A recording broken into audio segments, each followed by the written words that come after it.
کہتے ہیں پھر بیوی, آج کل یہ بڑے مسائل ہیں نا, بیوی بدنام بہت کرے گی, دیکھو بچوں کو چھوڑ دیا اور ماں کو چھوڑ دیا. میں نے کہا یار جو بدنامی, بعض خواتین جو میرا بیان نہیں سن رہی ان کی بات کر رہا ہوں, وہ کرتی ہیں بدنام.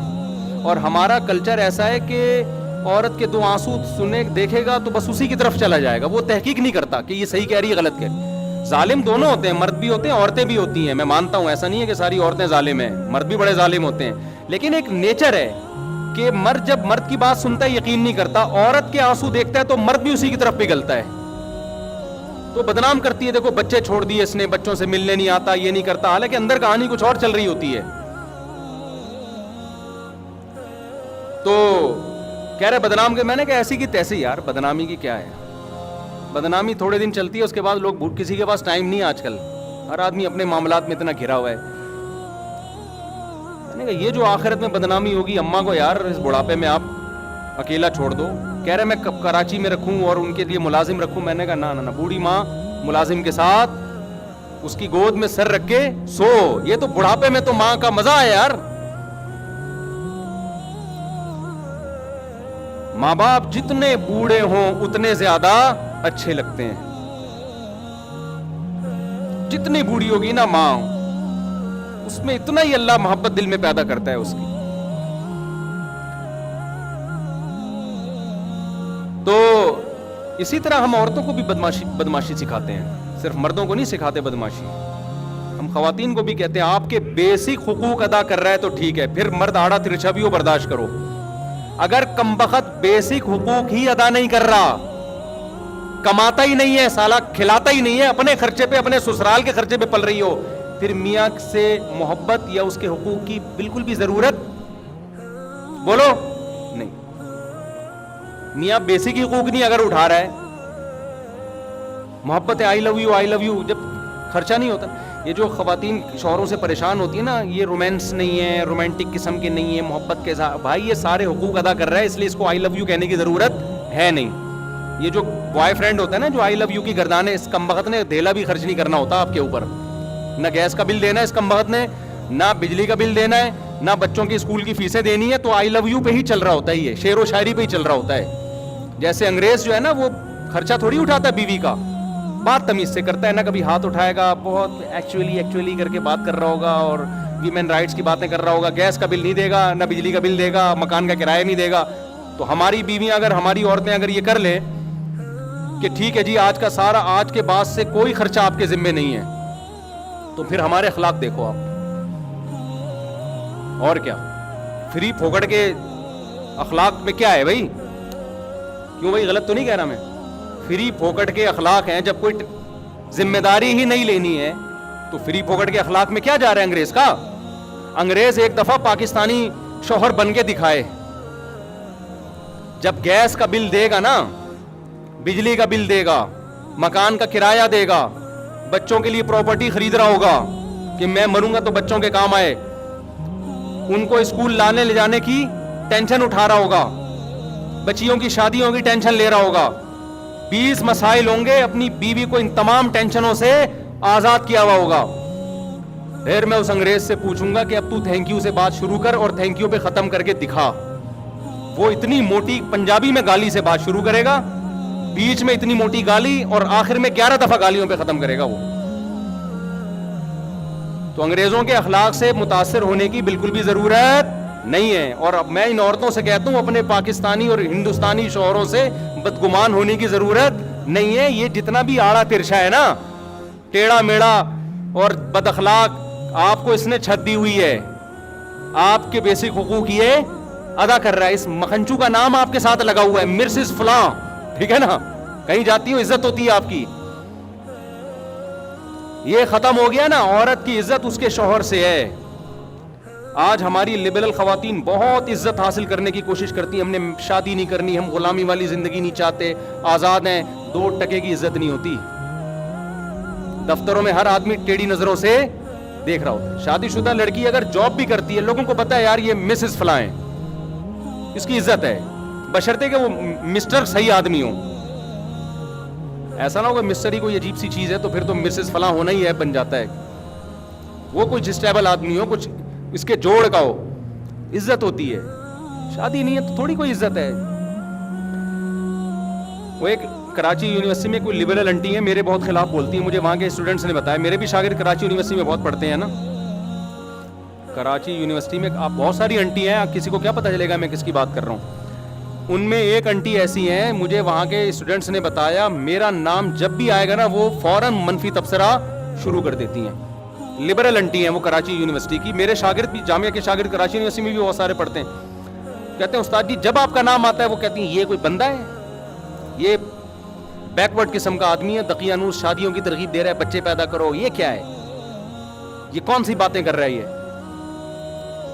تو مجھے کل ایک طالب علم بتایا کہ وہ میری جو مس ہیں, ٹیچر ہیں, وہ بہت آپ کے خلاف ہیں اور وہ شادیوں وادیوں کے. میں نے کہا اپنی ٹیچر سے نا جا کے احترام سے کہنا ہے کہ مس آپ بھی شادی اب کر لیں. حقیقت بتا رہا ہوں, ہم آپ کو ٹیچنگ سے منع نہیں کر رہے, لیکن کائنڈلی آپ بھی مفتی صاحب کا بیان سنیں اور فوراً سے پہلے کسی بندے کی پہلی بیوی بن جائیں. پہلی والا نہیں مل رہا تو دوسری بن جائیں آپ, کیونکہ یہ جو آپ کے گریڈ ہے نا یونیورسٹی میں ابھی, یہ ریٹائرمنٹ کے بعد یہ آپ کے کسی کام کے نہیں ہے. نہ یونیورسٹی آپ کو پوچھے گی, نہ ملک آپ کو پوچھے گا, نہ قوم آپ کو پوچھے گی. بڑھاپے میں ریٹائرمنٹ کے بعد آپ نے جو تنہائی میں زندگی گزارنی ہے نا, وہ ہمارے استاد جی نے کہا ہے وہ بھیانک آپ کا بڑھاپا ہمارے استاذ کو ابھی سے نظر آ رہا ہے. یقین نہ آئے تو ذرا لبرل انٹیوں کا سروے کر کے دیکھ لو, جنہوں نے جوانی ایجوکیشن اور جاب میں گزاری, نکاح کو انہوں نے ترجیح نہیں دی, ان کا بڑھاپا اور کیسا, اور بڑھاپا کا مطلب 90 سال نہیں, 50 55 بس. سمجھتے ہو کہ نہیں سمجھتے؟ تو میں نے کہا اپنی استانی صاحبہ کو احترام کے ساتھ کہہ دینا, اپنی ٹیچر کو, کہ مس آپ بھی کبھی سنجیدگی سے مفتی صاحب کے بیانات سنیں اور کائنڈلی آپ کے اسٹیٹس کا, آپ کی پروفائل کا, آپ کو اگر کوئی کمارا چھڑا چھاٹ نہیں مل رہا تو مفتی صاحب کا بیان سنیں, کسی پروفیسر سے دوسری بیوی بن جائیں آپ پروفیسر کی. سمجھتے ہو؟ وہ آپ کے لیے زیادہ بہتر ہے. ہم آپ کو یہ نہیں کہہ رہے کہ ٹیچنگ چھوڑ دیں آپ, لیکن اس کو پہلے فوکس کریں, یہ ضرورت آپ کی زیادہ ہے, ورنہ آگے ریٹائرمنٹ کے بعد بہت بھیانک بڑھاپا ہے آپ کا. پھر یقین نہ آئے تو میں بہت ساری انٹیوں سے ان کی ملاقات کروا دوں گا کہ جنہوں نے ٹیچنگ کو اور جاب کو ترجیح دی, شادی کو ڈیلے کیا, جس کے بعد اب وہ ترس رہی ہیں, عذاب میں زندگی گزر رہی ہے ان کی. نیچر سے بغاوت مت کرو میرے بھائی. میں نے کہا نا ڈاکٹروں نے انڈے چھڑوا کے لائے کس پہ, ہمیں انڈوں پہ سیٹ کر دیا نا کہ انڈے کھاؤ. اب گایوں اور دمبوں کی چربی چھڑوا کے ڈالڈا پہ سیٹ کیا, اور کچھ دنوں میں آ جائیں گے دوبارہ کس پہ. تو اسی طرح یہ جو فیملی پلاننگ کی باتیں کر رہے ہیں نا کہ عورت بچے پیدا کرنے سے کمزور ہوتی ہے, سب ڈرامے بازی ہے. یہ تو نیچر ہے عورت کی اولاد پیدا کرنا. کل انہوں نے اسی پر آنا ہے کہ عورت کی صحت کس میں ہے, نسل بڑھانے میں ہے. دیکھ لو اپنی نانیوں دادیوں کو 90 سال زندہ رہی تھیں, ان کو تو جانتی بھی نہیں تھی یہ حمل روکنا کیا ہوتا ہے. زیادہ اچھی لائف انہوں نے صحت کے حوالے سے بھی, مینٹلی بھی زیادہ اچھی لائف گزاری ہے. تو وہ یونیورسٹی کی جو ٹیچر صاحبہ ہیں, میں نے اپنے شاگرد سے کہا ان سے کہنا کہ میں آپ کو بہت ساری لبرل انٹیوں سے ملوا سکتا ہوں. ریٹائرمنٹ کے بعد دیکھو ان بیچاریوں کا حال کیا ہوتا ہے. ہماری دادیاں نانیاں تو کچھ بھی نہیں آتا تھا ان کو, پڑھی لکھی نہیں تھی, کیسی بادشاہوں والی زندگی گزاری ہے بھائی. بہویں بھی ہیں, داماد بھی ہیں, پوتے بھی ہیں, نواسے بھی ہیں, سب نے مل کے بڑھاپے میں خدمت کی ہے. عزت بھی ملی ہے. عزت عورت کو اپنے خاندان سے ملتی ہے, باہر سے نہیں ملتی. کمپنی آپ کو جب تک عزت دے گی جب تک آپ کمپنی کے کام کی ہو. میڈم صاحبہ, کمپنی آپ کو جب تک عزت دے گی جب تک آپ کمپنی کے کام کی ہو. جب آپ کمپنی کے کام کی نہیں, وہ ہو سکتا ہے سال میں ایک آدھ دفعہ تقریب میں آپ کو ہار پھول بھیج کر دیے جائیں, اس کے بعد کوئی بھی نہیں پوچھتا. یہ جتنی سیلیبریٹیز ہیں نا جو مشہور جن کو بڑے بڑے ایوارڈ مل رہے ہوتے ہیں, ان کی عزت صرف اسی وقت ہوتی ہے جب ایوارڈ دیا جا رہا ہے. اس کے بعد گھر پہنچنے کے بعد یہ ویسے کے ویسے بیٹھے ہوئے ہوتے ہیں, نہ داماد ہیں, نہ بہویں ہیں, نہ بھائی ہیں, نہ بہنیں ہیں, کوئی خاندان ہی نہیں ہے بیچاروں کا. 4 شادیاں کر لو, بڑھاپے میں عزت ملے گی تمہیں. جوانی میں تو پھڈے ہوں گے, صحیح بتا رہا ہوں میں. جوانی میں تو حسد جیلسی سب کچھ ہوتا ہے نا, بیویاں لڑیں گی. تھوڑی عمر زیادہ ہوگی وہ کہیں گی اب کیا رہ گیا لڑنے کے لیے, اکلوتا میاں ہے ہمارا. آپ کو رینٹ بندہ نہیں لینا پڑے گا, کرائے پہ جاپانیوں کی طرح تنہائی دور کرنے کے لیے بندہ بلانے کی ضرورت بولو نا نہیں ہے. بچے ہوں گے آپ کے یار, کتنے ہی نالائق بھی پیدا ہو گئے, ایک آدھ تو کام کا نکلے گا نا.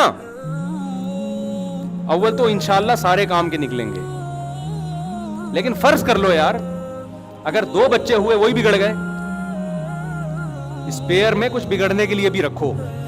حقیقت ہے اتنے ہوں کہ 2-4 بگڑ جائیں تو برداشت کر لو کہ یار باقی ٹھیک ہے, ایک کیا نکلا.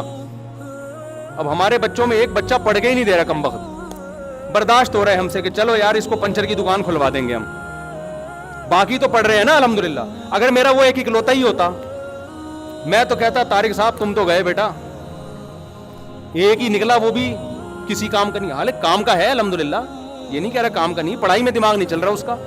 تو ہر آدمی کو اللہ نے ہر صلاحیت تھوڑی دی ہے. سارے ہی پڑھاکو ہوں تو سارے ڈاکٹر بن جائیں گے, سارے انجینئر بن جائیں گے, تم نیچے کام کرنے والے لوگ کہاں سے لے کر آؤ گے. اور بعض دفعہ ایک بچہ پڑھائی میں نہیں چل رہا ہوتا, وہ اس لیے نہیں چل رہا ہوتا, وہ ایکسٹرا آرڈینری ذہین ہوتا ہے. وہ میں اگر اسکول میں پڑھائی میں چلتا تو آج میں یہاں بیٹھ کے بیان نہیں کر رہا ہوتا. ہمارا تو دل لگتا ہی, ہم تو شرارتوں میں آگے تھے بہت. ایک ایج کے بعد پھر ہم نے پڑھنا شروع کیا, پھر دماغ لگ گیا ہمارا. تو آپ کو تھوڑی پتا ہے اللہ آپ کے بچے کو کیا بنانا چاہتا ہے بھائی. اللہ آپ کے بچے کو کچھ اور بنانا چاہتا ہے. میرے جتنے کزن جو پڑھاکو تھے کسی کام کے نہیں ہے, معذرت کے ساتھ میرے کوئی کزن اگر بیان سن رہے ہوں, زیادہ تر وہی کام کے ہیں جو پڑھاکو نہیں تھے. وہ کمپیوٹر پہ ٹھک ٹھک ٹھک بیٹھے, پتہ نہیں کیا کیا بن گیا یار. کمپیوٹر بھی سیکھ کے نا امریکہ کی کمپنیوں سے آرڈر پکڑنے شروع کر دیے انہوں نے. اور ایک بیٹھا ہوا ہے وہ رٹے لگا رہا ہے, از کالڈ نیوٹنز لا. آدھا قانون یاد ہے اس کو, شروع کا یاد نہیں ہے. لیکن پڑھائی کی ویلیو ہے. اب میرے بیان سن کے بعض بچے اور شرارتی ہو جاتے ہیں, پڑھیں گے تو کچھ آگے چلیں گے نا, لیکن ٹینشن لینے کا نہیں. ہمارے بچہ نہیں پڑھ رہا, ٹینشن نہیں لیتا, میں دیتا ہوں اس کو تھوڑے بہت تانے وانے دے دیتا ہوں. اچھا بس بیان ختم کر رہا ہوں, کوئی بہت زیادہ ہو گیا, آپ مجھے 1:20 پہ بتا دیا کریں نا. اچھا میں نے دیکھا نہیں نا. تو خیر کہاں سے کہاں بات چلی گئی. تو اصل بات میں عرض کر رہا تھا کہ غصے کو میرے بھائی مارکیٹ سے کیا کرو, حتی الامکان 100% ختم نہیں ہوگا, لیکن سارے جو ہماری سوسائٹی میں فسادات پیدا ہو رہے ہیں اس کے پیچھے ہے کیا مسئلہ, غصے کا. تحمل سے بات سنو, تحمل سے جواب دو, تمام پہلوؤں پہ غور کرو, پازیٹیو نیگیٹو, اس کے بعد فیصلہ کرو. تو نبی صلی اللہ علیہ وسلم نے ایک صحابی کے چہرے پہ ان کی تعریف کی, فرمایا تمہارے اندر 2 چیزیں ایسی ہیں جو اللہ اس کے رسول کو بہت محبوب ہیں, ایک الحلم والانات, ایک بردباری اور ایک جلد بازی سے اجتناب. جب بھی تم فیصلہ کرتے ہو بہت زیادہ سوچ بچار. تو یہ اگر آپ زندگی میں یہ طریقہ اختیار کریں گے تو انشاءاللہ دنیا میں بھی کامیابی ہوگی اور آخرت میں بھی. اللہ تعالیٰ سمجھنے کی عمل کی توفیق عطا فرمائے.